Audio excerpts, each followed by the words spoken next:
Hello guys, সবাই কেমন আছেন? নিশ্চয়ই সবাই খুব ভালো আছেন। এটা হচ্ছে কক্সবাজার।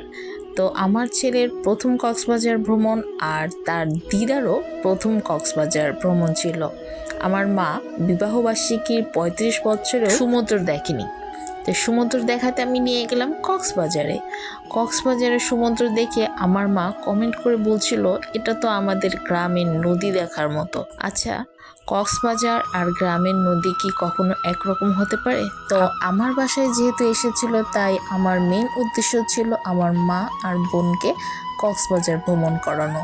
তাই আমি তাদেরকে কক্সবাজারে নিয়ে আসলাম। কক্সবাজারে এসে আমার বাচ্চাটা আমার থেকেও বেশি এক্সাইটেড ছিল। আমার 1 বছরের বাচ্চা যে এত এক্সাইটেড ছিল, আর আমি এখানে ভুত্তা মারার মতো এখানে বসে আছি। ওই একটু লাফালাফি নাচানাচি করব, কিন্তু না, আমার দ্বারায় কোনো নাচানাচি করা যাচ্ছে না। আমি জাস্ট এখানে হাওয়া উপভোগ করব আর রেস্ট। যেহেতু শীত পড়ে না, তাই এখানকার আবহাওয়াটা খুবই আরামদায়ক ছিল। শীতের সময় ছিল, কিন্তু এখানে বোঝাই যাচ্ছে না যে এখানে শীতকাল। খুব আরামে ইজিলি এখানে সবাই বসে আছে। আমি শুধু এপাশ ওপাশ মানুষই দেখছিলাম। যত দূর চোখ যাচ্ছে শুধু বালি আর পানি চোখে পড়বে। তো এত মানুষের ভিড়ে আমার এখানে ভিডিও করতেও লজ্জা লাগছিল। ভাই কি বলবো, তারপরও টুকটাক ভিডিও না করলেই নয়। তারপর আমার কোলের বাচ্চাটা এখানে ঘুমিয়ে পড়েছে। জাস্ট আশেপাশের ভিউ দেখছিলাম। এত মনোমুগ্ধকর পরিবেশ যে এখানে চোখ ফেরাতেই পারছিলাম না। নিজেকে উপভোগ করার জন্য হলো কক্সবাজার ভ্রমণটা জরুরি। এত সুন্দর পরিবেশ। এখানে কিছুক্ষণ পর আমি আমার স্বামীকে বলছিলাম, এই দেখো ঘোড়া, এখন আমাকে ঘোড়ার পিঠে নিয়ে একটু চড়াও। তো ঘোড়ার পিঠে এখন চড়া হলো না।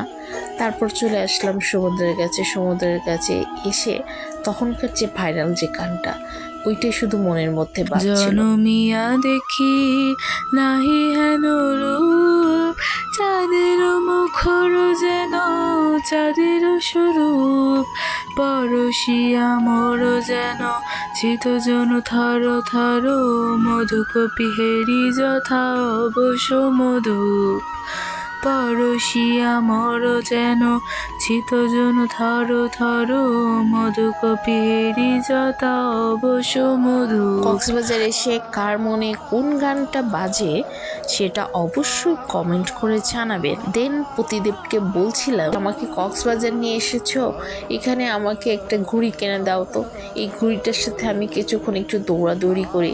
কিন্তু না, স্বামীর তাতেও আপত্তি। ঘুড়ি কেন নিবা, তুমি আমার হাতটা ধরেও একটা ঘোড়া নিবা। ক্যামেরার এই পাশে যদি দেখতেন যে এখানে সূর্যাস্তের সময় হাজার মানুষের ভিড়। যাই হোক, সমুদ্র উপভোগ করার জন্য স্বামীর সাথে একটু ধুমতানা করার পরে চলে আসলাম মণিমুক্তার কাছে। দেখলাম যে রাতের ভিউ তো অন্যরকম। এখানে শামুক, ঝিনুক মানে সবকিছুই বিক্রি করছে। যেহেতু এখন স্বর্ণের দাম 3 লাখের কাছাকাছি হয়ে পড়েছে, তাই এখান থেকে টুকটাক মণিমুক্তা তুলে নিলাম। ভাই, এত ভ্যারাইটি কালেকশন রেখে আসা তো মনেই চাচ্ছিল না। তারপরে এত ঘোরাঘুরির পর প্রচুর লেভেলের খিদা বেড়ে গিয়েছিল। খেতে খেতে সমুদ্রকে বিদায় দিয়ে দিলাম। এভাবেই শেষ করলাম আমাদের জার্নিটা। কেমন লাগলো অবশ্যই জানাবেন।